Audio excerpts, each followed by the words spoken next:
Morning class. Today we will be starting with our lesson number 14, natural resources. What do you mean by natural resources?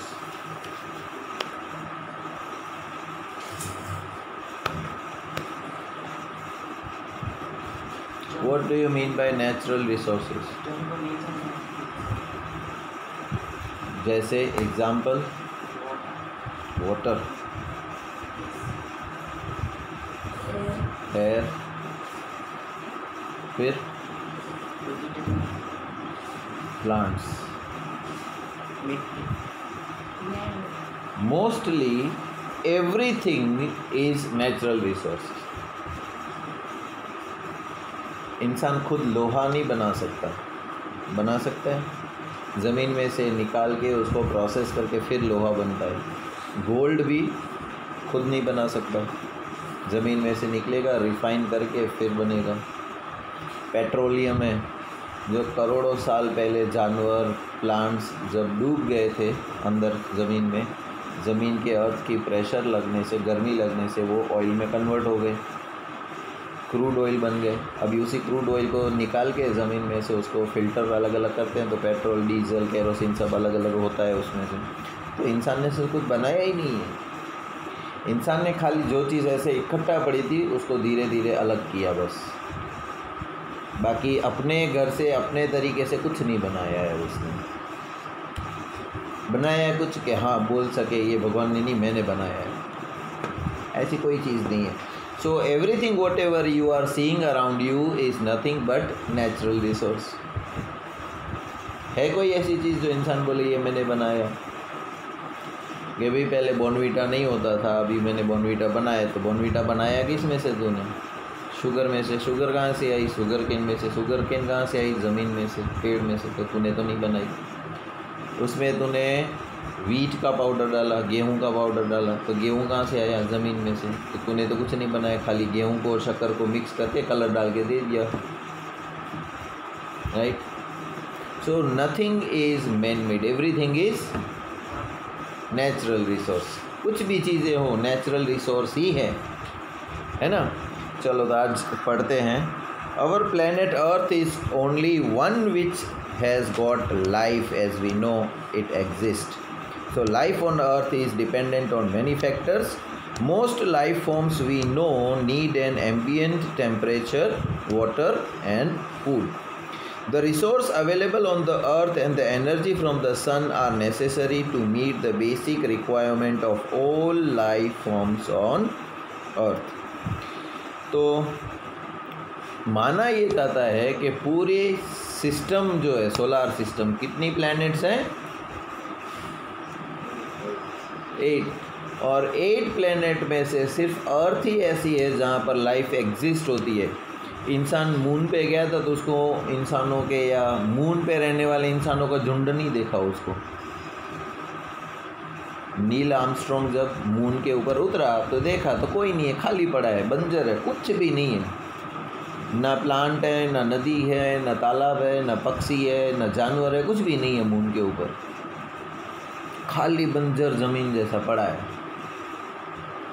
तो वहाँ पर कोई जीव नहीं है. ठीक. मार्स पे गया इंसान, मंगल ग्रह पे पहुँचा, वहाँ पर भी देखा तो कुछ भी नहीं है. ना पेड़ है, ना पक्षी है, ना जानवर है, ना इंसान है, ना ही वहाँ के इंसान है कोई, ना कीड़े हैं, ना मकोड़े, कुछ भी नहीं है वहाँ पर. इसका मतलब जीवन जो है वो सिर्फ पृथ्वी के ऊपर ही है. पृथ्वी के ऊपर तुम्हें वेराइटी ऑफ लाइफ मिल जाएगी. प्लांट्स कितने तरीके से, बर्ड्स कितने तरीके से, एनिमल्स कितने तरीके के, इंसेक्ट्स कितने तरीके के, इंसान भी कितने तरीके के. अफ्रीकन काले लंबे हेल्दी, राइट. अमेरिकन गोरे सिकुड़े से, चाइनीज़ चुच्चे और छोटे, नेपालीस उसके अलग. तो लोग खड़े हो तो पता चल जाएगा ये अमेरिकन है, ये ब्रिटिश है, ये अफ्रीकन है, ये चाइनीज़ है, ये नेपालीज़ है, ये जापानी है, ये कोरियन है ना, ये इंडियन है. तो variety of life is existing on the अर्थ. क्यों? क्योंकि लाइफ के लिए जो चीज़ चाहिए, moderate temperature, water and air, ये तीनों चीज़ें पृथ्वी के ऊपर अवेलेबल हैं। क्यों? क्योंकि पृथ्वी जो है वो सूरज से ना तो ज़्यादा करीब है, अगर ज़्यादा करीब होगी तो बहुत टेम्परेचर बढ़ जाएगा पृथ्वी के ऊपर, पानी सारा सूख जाएगा, तो लाइफ बचेगी नहीं। सूरज से ज़्यादा दूर होती तो टेम्परेचर ठंडा रहता, राइट, और वातावरण ऐसा नहीं होता लाइफ सस्टेन करने के लिए। इसलिए एक परफेक्ट डिस्टेंस पे रखा है भगवान ने, सूरज से दूर, ना ज़्यादा करीब है ना ज़्यादा दूर है, तो क्या है, लाइफ आराम से सस्टेन पॉसिबल हो सकती है सूरज पृथ्वी के ऊपर। So what are the resources on the earth? अभी चलो मान लिया कि लाइफ जो है वो सृष्टि के में पृथ्वी के ऊपर ही है, और पृथ्वी पे ऊपर क्यों है ये भी हमें पता चल गया, दूसरी और जगह क्यों नहीं है, क्योंकि पानी चाहिए सबको, ऐसा कोई नहीं है जिसको पानी के बगैर चलता हो। पक्षी भले एक चोंच डुबोएगा लेकिन एक बूंद जितनी पानी तो चाहिए उसको। इंसान को एक गिलास चाहिए, हाथी पूरा का टंकी भर के पी जाएगा, राइट। तो जिसकी जितनी वो उतनी ज़रूरत उसको भगवान ने दे रखी है यहाँ पर। What are this natural resources? This are the land, the water and the air. The outer crust of the earth is called the lithosphere. Water covers the 75% of the earth's surface and it is also found underground. This comprises the hydrosphere. The air that covers the whole of the earth like a blanket is called the atmosphere. Living things are found where these three exist. These life-supporting zones of the earth where the atmosphere, the hydrosphere and the lithosphere interact and make life possible is known as the biosphere. Bio मतलब life, sphere मतलब गोल sphere, जहाँ पर जिस sphere के ऊपर life possible है वो है अर्थ, बायोस्फीयर। अब बायोस्फीयर उसको क्यों बोलते हैं? क्योंकि उसके ऊपर लिथोस्फीयर भी है, एटमॉस्फियर यानी कि एयर का भी है, राइट, और वाटर भी है, हाइड्रोस्फीयर। तो ज़मीन है, पानी है और हवा है, तीनों मौजूद है, तो ज़िंदगी पॉसिबल है यहाँ पर। Living things constitute the biotic components of the biosphere. The air, the water and the soil form the non-living or the abiotic components of the biosphere. Let us study the abiotic components in detail in order to understand their role in sustaining life on earth. तो atmosphere या biosphere के दो component है, एक living and एक non living. Living में हम सब आ गए, इंसान, जानवर, पक्षी, कीड़े मकोड़े सब, और नॉन बायोटिक या एबायोटिक कंपोनेंट्स जो होते हैं वो होता है एयर है, वाटर है, लैंड है, सॉइल है, ठीक है। The breath of the life that is air, जो हम सांसें ले रहे हैं। We have already talked about the composition of the air in the first chapter. It is a mixture of many gases like nitrogen, oxygen, carbon dioxide and water vapour. It is interesting to note that even the composition of the air is the result of the life on Earth. In planets such as Venus and Mars, where no life is known to exist, the major component of the atmosphere is found to be carbon dioxide. In fact, carbon dioxide constitutes up to 95 to 97% of atmosphere on the Venus and Mars. पृथ्वी का atmosphere हमने देखा तो हवा के अंदर 78% nitrogen है, 21% oxygen है और बाकी का 3% है वो सब मिक्सचर ऑफ गैसेस है। उसमें 1-8% जितना कार्बन डाइऑक्साइड आ गया, ठीक है ना। अभी आधा या 1% कार्बन डाइऑक्साइड पृथ्वी के ऊपर है, वो तो बड़ा कब, जब रोड के ऊपर गाड़ियाँ बढ़ने लगी, धुआं निकलने लगा गाड़ियों में से, है ना। तो ये मुश्किल से 100 साल जितने ही हुए होंगे। तो 100 साल पहले जब गाड़ियाँ, ऑटोमोबाइल नहीं थे, एरोप्लेन ने वो सब नहीं थे, तो एटमॉस्फेयर में कार्बन डाइऑक्साइड की मात्रा बहुत ही कम थी, ठीक है। तो इतना वातावरण गर्म नहीं होता था। अभी क्या है कि कार्बन डाइऑक्साइड बढ़ गया है, सिर्फ कितना पॉइंट में बढ़ गया है, गाड़ियों में पेट्रोल जलाते हैं उसकी वजह से, राइट। अब सोचो लाखों लीटर डीजल और पेट्रोल रोज़ जलता है, रोज़, राइट। तो वो सब हवा में ही जाएगा, जिसकी वजह से ग्लोबल वार्मिंग हो गई। पृथ्वी का टेम्परेचर बढ़ता जाता है। अपने यहाँ पर गर्मी कितनी होती है, 44-45 पहुँच जाती है, कभी कभी 46 पहुँच जाएगी। अभी ऐसे ही रोज़ चलता रहा और कार्बन डाइऑक्साइड बढ़ता जाएगा तो धीरे धीरे वो 50 डिग्री तक पहुँच जाएगी। और ज़्यादा टेम्परेचर बढ़ने से क्या होगा, ज़मीन का पानी चला जाता है। तो लाइफ जीने के लिए जो मेन चीज़ है अपने को चाहिए पानी, वही ख़त्म हो जाएगा तो लाइफ कैसे बचेगी।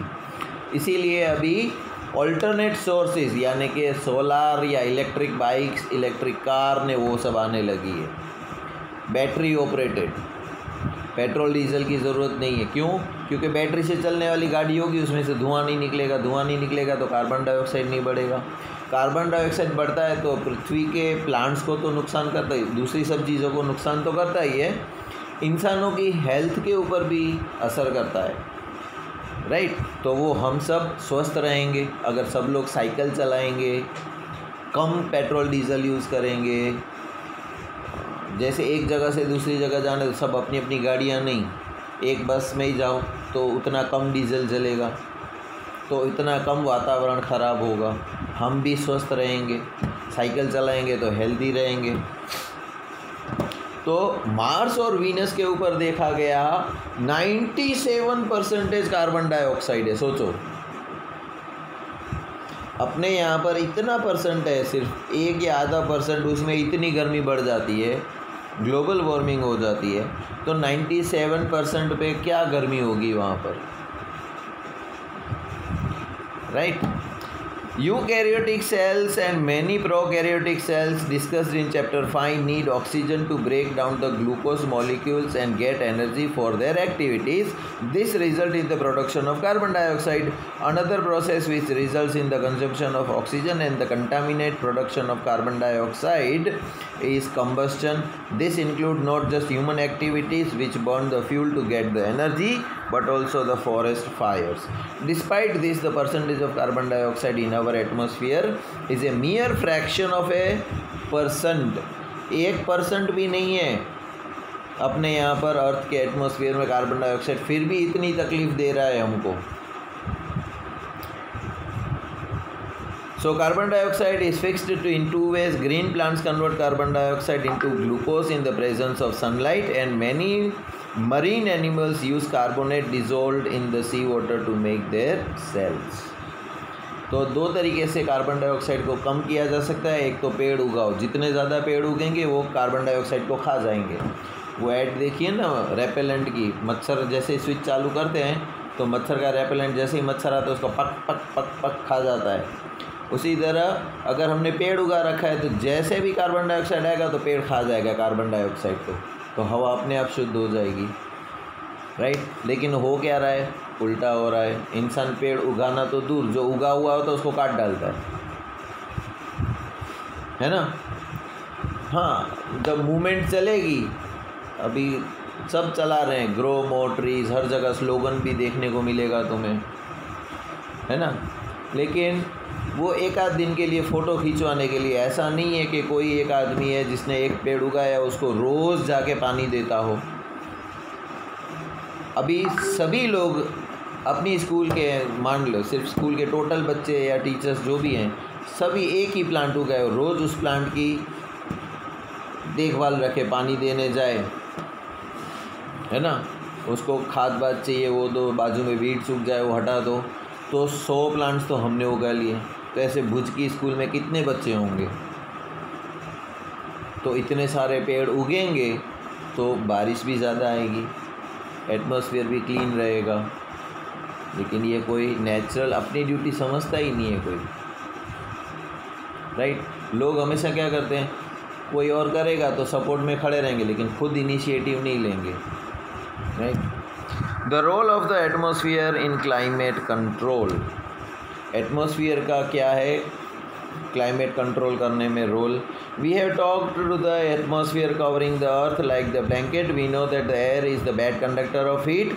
The atmosphere keeps the average temperature of the earth fairly steady during the day and even during the course of the whole year. The atmosphere prevents the sudden increase in temperature during the daylight hours, and during the night it slows down the escape of the heat into the outer space. Think of the moon, which is about the same distance from the sun that the earth is. Despite that, on the surface of the moon, with no atmosphere, the temperature ranges from minus 190 degree centigrade to 110 degree centigrade. अभी आप बोल रहे हो कि moon जो है वो जितनी अर्थ दूर है ना, क्योंकि देखो सन है, यहाँ पर अर्थ है, अभी मून कहाँ जाएगा? अर्थ के गोल गोल घूमता रहता है, जहाँ जहाँ अर्थ जाएगी मून उसके आजू बाजू में जाएगा। मतलब मून का डिस्टेंस भी सन से उतना ही दूर है जितना अर्थ का है। तो अर्थ के ऊपर टेम्परेचर हमारे यहाँ पर कितना है? अपने यहाँ पर अपने एरिया की बात करें तो रेंज की है ना 40 डिग्री 44 डिग्री तक जाएगा। और बहुत सर्दियाँ पड़ी तो 0 डिग्री तो मुश्किल से होती है, वरना 2 डिग्री तक जाता है अपने यहाँ का टेम्परेचर। सो 2 डिग्री से लेके 40 डिग्री यानी कि 38 या 40 डिग्री की रेंज है बस अपने यहाँ की, है ना। लेकिन मून के ऊपर माइनस 190 डिग्री, सोचो कितना, माइनस 190 डिग्री से प्लस 110 डिग्री तक जाता है। तो वहाँ पर 110 डिग्री में क्या होगा? 100 डिग्री में तो पानी इवोपरेट हो जाता है, वाटर वेपर हो जाता है। तो मून के ऊपर तो पानी मिलने की चांसेस ही नहीं है, क्योंकि 110 डिग्री है वहाँ पर,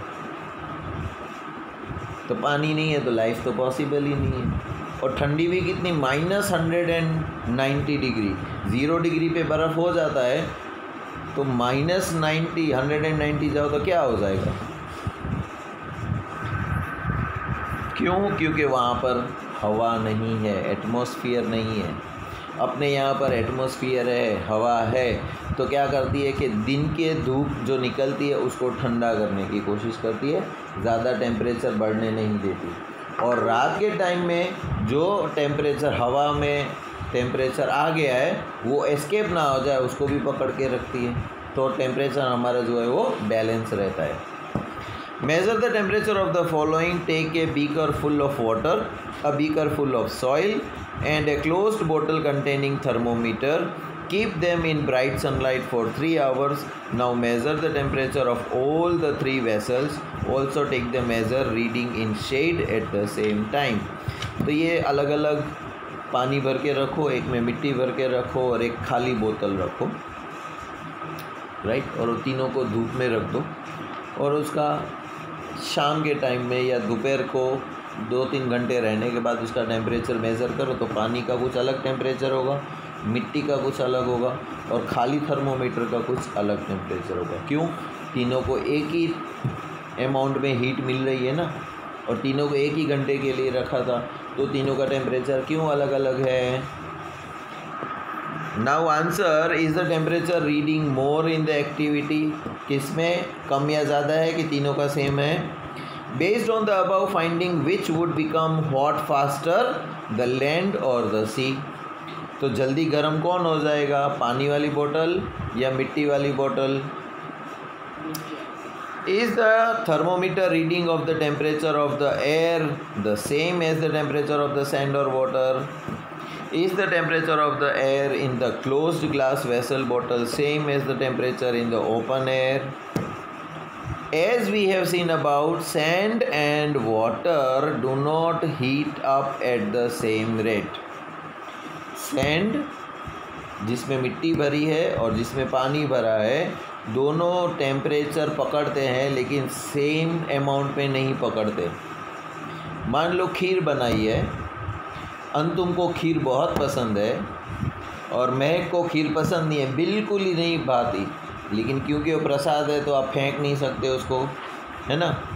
तो अंतुम को तो पसंद है तो फटाफट गटक गई एक वाटका, दूसरा भी मिलेगा, राइट। और उसको तो बिल्कुल ही पसंद नहीं है, तो वो धीरे धीरे धीरे धीरे ज़बरदस्ती खाने की कोशिश कर रही है ना। तो दोनों को एक ही कटोरा मिला था, लेकिन कितना टाइम लगा उसको खाने में और इसको खाने में, क्योंकि इसकी फेवरेट है, right.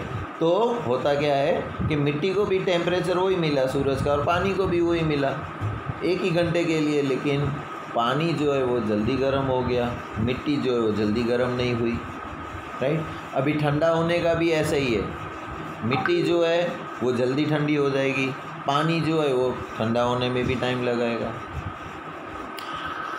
What do you think will be their rates of cooling? Can we think of an experiment to test the prediction, the movement of air, the wind? We have all felt the relief brought by the cool evening breezes after a hot day. शाम के time में घूमने निकलते हैं लोग, vacation हो या ना हो। वेकेशन में तो खास निकलते क्योंकि वेकेशन हमें पड़ता ही गर्मियों में है, और गर्मी सुबह 11 बजे से शुरू हो जाती है, शाम को 5 बजे तक रहती है। तो तब तक लोग घर में ही बैठे रहते हैं, बाहर खेलने नहीं जाते। और जैसे ही शाम को सूरज हल्का होगा, सब लोग वॉक करने निकल जाते हैं, खेलने निकल जाते हैं। And sometimes we are lucky enough to get the rains after some days of really hot weather. What causes the movement of air and what decides whether this movement will be in the form of gentle breeze, a strong wind or a terrible storm? अभी हवा जो होती है वो भी 3 प्रकार की होती है ना। एक नॉर्मल पंखा चालू करो तो कैसे होती है, दूसरा एक तेज़ हवा चलती है ना, तुम्हें अच्छी नहीं लगेगी वो तेज़ हवा। और तीसरा आता है स्टॉर्म, तूफ़ान, के घर उड़ा के ले जाता है। और ये मज़ा कब आती है, जब उत्तरायण होती है तब मज़ा आती है। उत्तरायण में देखना आप, मॉर्निंग में हवा बिल्कुल नहीं होगी, आप थक जाओगे यूं करके, पतंग चढ़ेगा ही नहीं, ठीक है। फिर 10-11 बजे अच्छी हवा होगी, पतंग अच्छे से चगेगा। लेकिन दोपहर को 1:30-2 बजे देखोगे तो एकदम तेज़ हवा चलने लगेगी, पतंग की डोर तुम्हारे हाथ में काट देगी, क्योंकि आप पतंग पकड़ ही नहीं सकते, इतनी तेज़ हवा हो जाती है, राइट। तो मॉडरेट होती है तो अच्छा लगता है, वावाझोड़ा जिसको बोलते हैं ना, वो सब उड़ा के ले जाता है। All the phenomenon are the result of the changes that take place in our atmosphere due to the heating of the air and the formation of the water vapor. अब ये हवा का तीनों का जो इंटेंसिटी है अलग अलग, एक नॉर्मल हवा चलती है मज़ा आती है, राइट। एक थोड़ी तेज़ हवा चलती है तो उसमें भी कुछ लोग मज़ा तो ले लेते हैं, लेकिन तेज़ तूफ़ान आता है तो कोई मज़ा नहीं ले पाता है, राइट। तो ये तीनों प्रकार जो हवा के हैं वो किसको आभारी हैं, टेम्परेचर को। जैसे जैसे टेम्परेचर बढ़ेगा तो हवा के अंदर वाटर वेपर, जहाँ पर वाटर बॉडीज़ होती है, नदी है, तालाब है, उसका पानी जैसे टेम्परेचर बढ़ेगा तो वाटर वेपर बढ़ेगा, उस वाटर वेपर की वजह से हवा का जो स्पीड है वो घटता या बढ़ता है।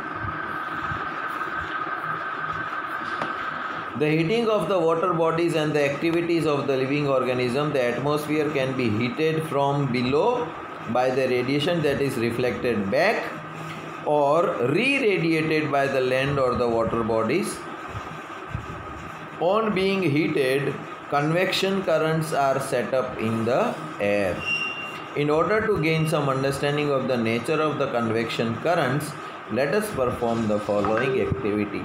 अभी कन्वेक्शन करंट्स क्या होते हैं, हीट ट्रांसफ़र होती है ना, तो एक होता है कन्वेक्शन के थ्रू और एक होता है कंडक्शन के थ्रू। तो ये दो प्रोसेस समझने के लिए एक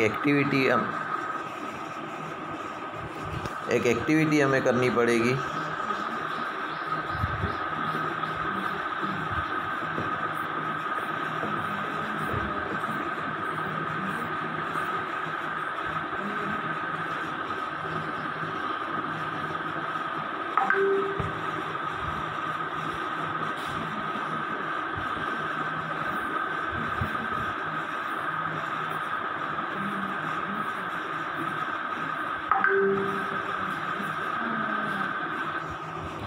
place a candle in a beaker, एक बीकर लो, उसके अंदर एक कैंडल जला के रखो। Light and incense stick and take it to the mouth of the अबाउ बोतल, और एक अगरबत्ती जलाओ और उसको उस बीकर के अंदर तो हमने क्या जला के रखा है, कैंडल जला के रखी है, तो कैंडल की गर्मी बाहर आती जाएगी। और जब हम इंसेंस स्टिक अगरबत्ती जली हुई ले आएंगे तो क्या होगा, which way does the smoke flow when the incense stick is kept near the edge of the mouth, which way does the smoke flow when the incense stick is kept a little above the candle, and which way does the smoke flow when the incense stick is kept in the other regions?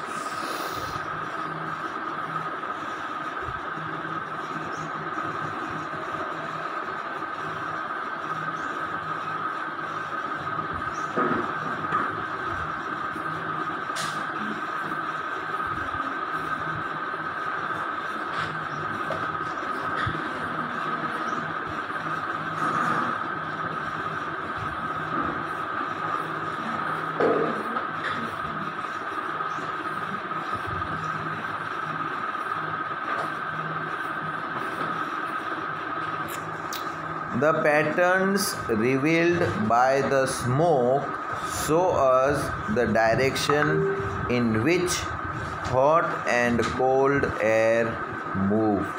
तो जैसे incense stick आप ले आओगे, जिस beaker के अंदर मोमबत्ती जल रही है बिल्कुल उसके मुंह के ऊपर, ठीक है, एक बार थोड़ी उसके ऊपर और एक बार अलग डायरेक्शन में, तो स्मोक जो है उसका डायरेक्शन बदल जाएगा। अगर दूर रखें तो स्मोक जनरली ऊपर जाएगा, अगर इसके ऊपर रखा है तब किस तरफ जाएगा, और बिल्कुल उसके माउथ के ऊपर रखा है तब किस तरफ जाएगा। तो ये क्या बोल रहा है, the patterns revealed by the smoke show us the direction in which hot and cold air move. तो स्मोक का डायरेक्शन तुम्हें बताएगा कि हॉट एंड कोल्ड एयर कौन से डायरेक्शन में जाती है। In a similar manner, when air is heated by the radiation from the heated land or water, it rises. But since land gets heated faster than the water, मिट्टी जो है वो जल्दी गर्म हो जाएगी कंपेयर टू द वाटर। अभी पानी जो है उसको टाइम लगे, कोई आग लगती है तो हम पानी क्यों डालते हैं, क्योंकि पानी गर्मी को सोख लेता है ना। मिट्टी भी डालते हैं कभी कभी, तो आग लगती है तो पानी अवेलेबल नहीं है तो मिट्टी भी डालते हैं हम लोग, है ना।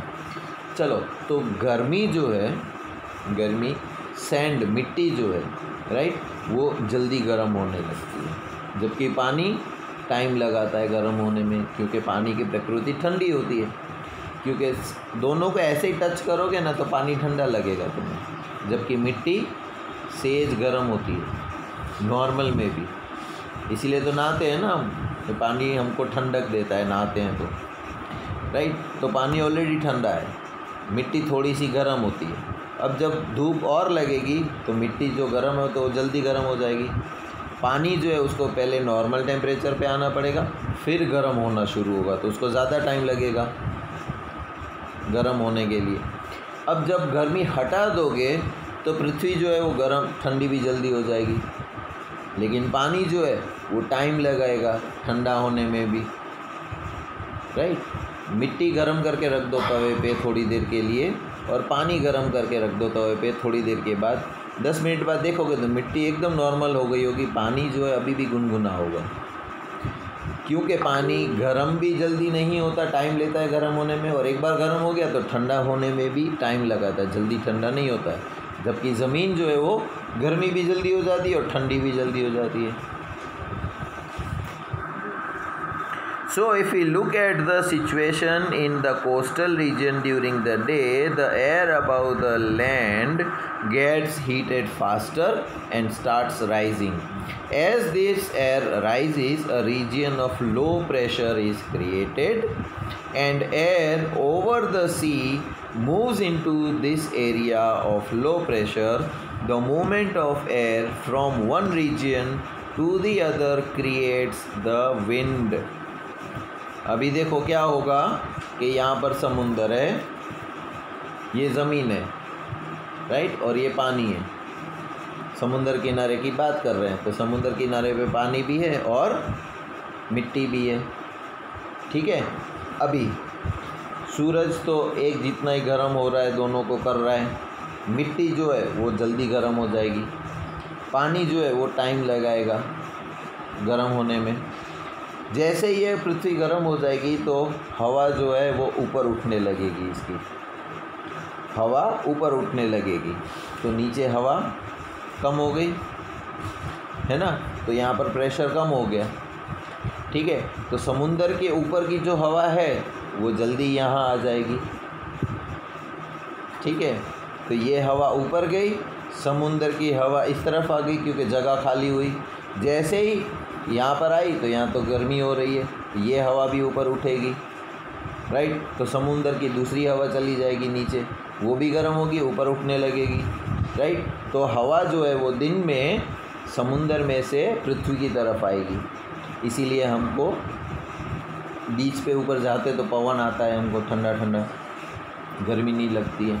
क्यों? क्योंकि हवा ऊपर उठती है, गर्म हवा, तो समुंदर की ठंडी हवा जगह ले लेती है, वो करंट बनता है, ऊपर जाती है नीचे आती है, ऊपर जाती है नीचे से हवा ऊपर जाती है, तो ये सर्कुलेशन चालू रहता है, राइट। नाइट में उल्टा हो जाएगा। नाइट में क्या होगा? समुंदर, ज़मीन की हवा जो है वो समुंदर में जाएगी, उल्टा होगा। At night both the land and sea starts to cool। रात में क्या होगा? क्योंकि सूरज तो होगा नहीं, तो पृथ्वी जो दिन भर गर्म हुई थी, पानी जो दिन भर गर्म हुआ था, अभी दोनों टेम्परेचर डाउन करना शुरू करेंगे। Since water cools down slower than the land, पानी जो है वो जल्दी ठंडा नहीं होगा, पृथ्वी जल्दी ठंडी हो जाएगी। The air above the water would be warmer than the air above the land. On the basis of the above discussion, what can you say? अभी क्या होगा? रात के टाइम में समुंदर के ऊपर की हवा जो है वो गर्म होती है, तो वो ऊपर जाती है, पृथ्वी की हवा ठंडी होती है, वो उसकी जगह ले लेती है, तो ये भी गर्म होने लगती है, तो ऊपर जाती है, दूसरी हवा वापस यहाँ आती है, ये भी गर्म होती है, ऊपर जाती है, दूसरी हवा जाती है। तो जो दिन में हो रहा था यूँ हवा चल रही थी, रात में हवा यूँ जाने लगेगी। All the movement of the air resulting in the diverse atmospheric phenomena are caused by the uneven heating of the atmosphere in different regions of the earth। अभी पृथ्वी के ऊपर सबसे ज़्यादा ठंडी कहाँ पड़ती है? इंडिया में ही है ना, कश्मीर। तो कश्मीर में बर्फ़ होता है, राइट। और राजस्थान भी इंडिया में ही है, ज़्यादा नहीं है, 1000 किलोमीटर दूरी है राजस्थान और कश्मीर, है ना। राजस्थान में क्या होता है? कड़ाके की गर्मी पड़ती है। तो ये अनइवन टेम्परेचर जो है, जिसकी वजह से सीजन्स आती जाती है, हम लोगों के पास वेरिएशन रहता है टेम्परेचर का। कभी आपने देखा कोई सर्दियों की छुट्टियों में कश्मीर गया? कश्मीर घूमने कब जाएंगे हम? गर्मियों में ही जाएंगे। और अगर सर्दियों में वेकेशन पड़ने लगा तो कोई कश्मीर जाएगा घूमने? नहीं, सब राजस्थान घूमने जाएंगे। But various other factors also influence these winds. The rotation of the earth and the presence of the mountain ranges in the path of the wind are also couple of other factors। अभी पृथ्वी के ऊपर तो पहाड़ होते हैं, तो पहाड़ जो है वो हवा को रोक लेंगे, राइट। तो ये भी एक फैक्टर है जो हवा की स्पीड को कंट्रोल करता है। We will not go into these factors in detail in this chapter, but think about this: how do the presence of the Himalayas change the flow of wind blowing from Allahabad towards the north?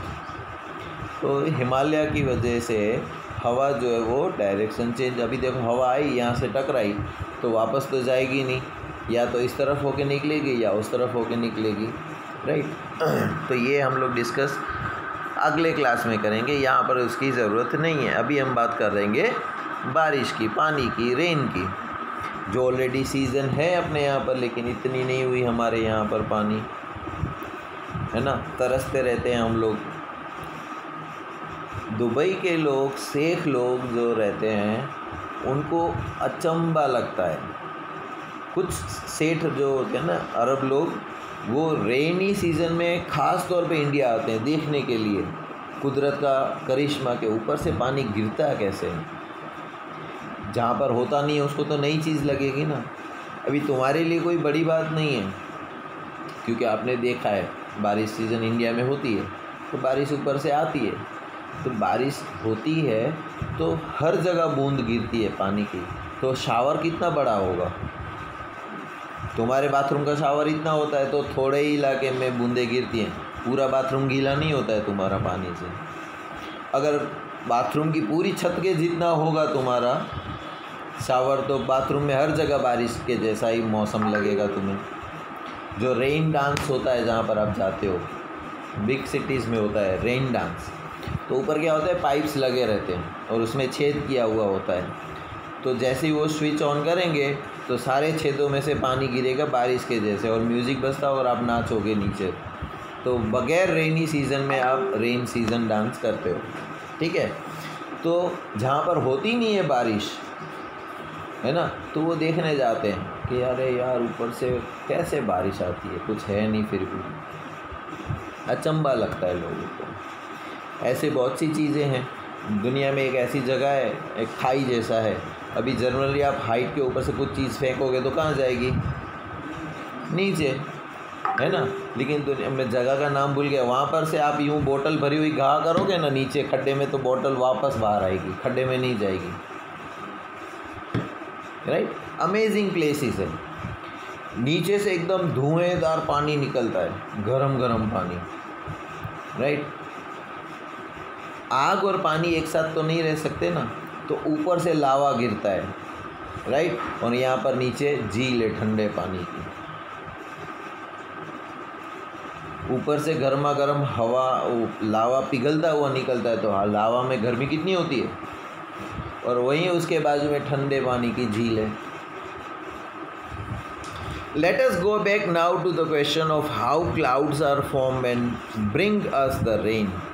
We could start by doing a simple experiment which demonstrates some of the factors influencing this climatic changes. अभी बारिश आती है बादलों में से, लेकिन बादल form कैसे होते हैं ये आप 6th स्टैंडर्ड से पढ़ते आए हो, लेकिन अभी तक किसी को कंफर्म आइडिया है? हाँ, लेकिन इवोपरेट होता है तो क्या होता है?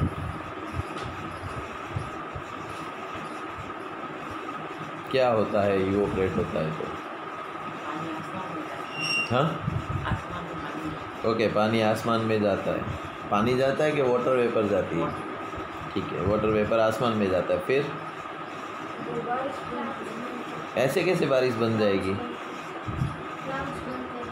क्लाउड्स कैसे बनते हैं? वाटर वेपर जो ऊपर जाती है, ऊपर का मौसम तो ठंडा होता है ना। तो जब चीज़ वाटर वेपर ठंडी हो जाएगी तो वो एक दूसरे से जुड़ती जाती है ना, और ज़्यादा हैवी वज़न वाली हो जाएगी, इसलिए नीचे गिरती है। Take an empty bottle of the sort in which a bottled water is sold. Pour about 5 to 10 ml of water in it and close the bottle tightly. Shake it well or leave it out in the sun for 10 minutes. This causes the air in the bottle to be saturated with water vapor. Now take a lighted incense stick, open the cap of the bottle and allow some of the smoke from incense stick to enter the bottle. Quickly close the bottle once more and make sure the cap is fitting tightly. Press the bottle hard between your hands and crush it as much as possible. Wait for a few seconds and release the bottle. Again, press the bottle as hard as you can. होगा क्या? The above experiment replicates on a very small scale what happens when air with a very light content of water vapor goes from a region of high pressure to a region of low pressure or the vice versa. When water bodies are heated during the day, a large amount of water evaporates and goes into the air. Some amount of water vapor also gets into the atmosphere because of various biological activities. This air also gets heated. The hot air rises up carrying the water vapor with it. As the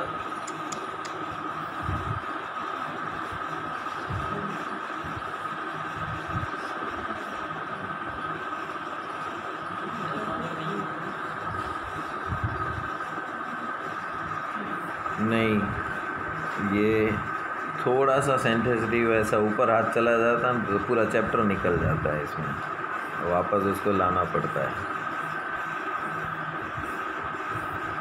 page 195 पे होते हैं और सीधा 25 पे पहुंच जाते हैं।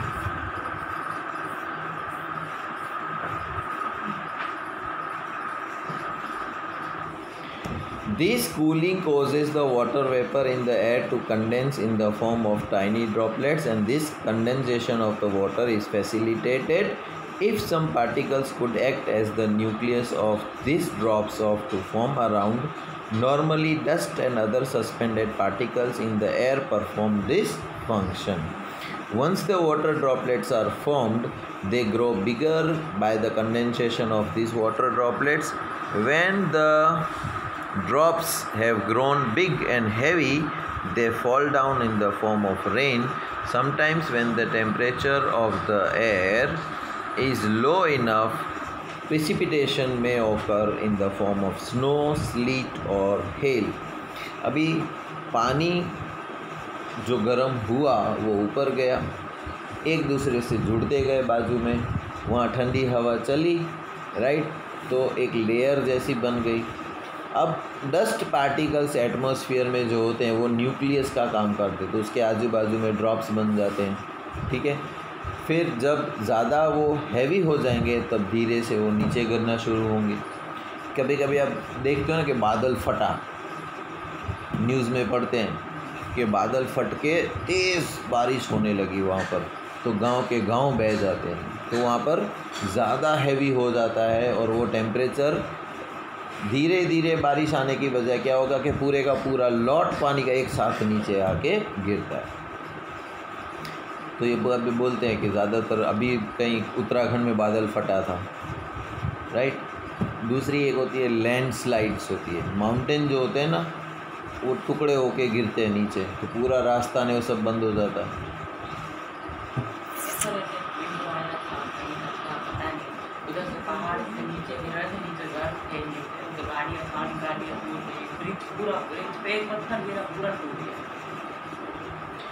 दूसरा एक कुदरत का करिश्मा है कि समुंदर के नदी किनारे रेत कैसी होती है ना, रेत।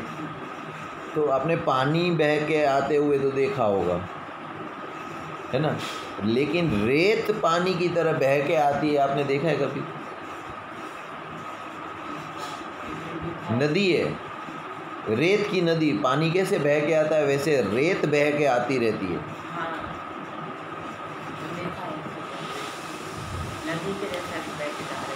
Rainfall patterns are decided by the prevailing wind patterns. In large parts of the India, rains are mostly brought by the southwest or the northwest monsoon. तो इंडिया में कहाँ से आएगी एयर? कौन सी एयर बारिश को ले आती है? South west. तो इंडिया में जब पहली बार बारिश होती है, शुरुआत होती है, फिर हम बोलते हैं ना अच्छा यहाँ बारिश हुई ना, तो इंडिया में मतलब अपने गुजरात में आते आते 1 महीना लग जाता है। तो पहले बारिश कहाँ होती है? केरला। केरला में जैसे बारिश शुरू होगी ना तो हमें पता लग जाता है अभी 15 दिन या 20 दिन के अंदर अंदर महाराष्ट्र तक बारिश आ जाएगी और फिर अपने गुजरात में भी आ जाएगी, right. We have also heard the weather reports that say depressions in the Bay of Bengal have caused the rains in some areas. Depression, जब वेदर फोरकास्ट करते हैं समुंदर किनारे डिप्रेशन होने लगता है, समुंदर में डिप्रेशन, हवा का प्रेशर जो होता है वो डिप्रेशन क्रिएट करता है, जिसकी वजह से बारिश आनी शुरू हो जाती है। तो ये भी हमने न्यूज़ में पढ़ा होगा कभी। नेक्स्ट एक्टिविटी है वो हम कल करेंगे, आज यहीं पर स्टॉप करते हैं, ठीक है। तब तक के लिए बाय, टेक केयर। क्योंकि कल हम शुरू करेंगे एयर पोल्यूशन।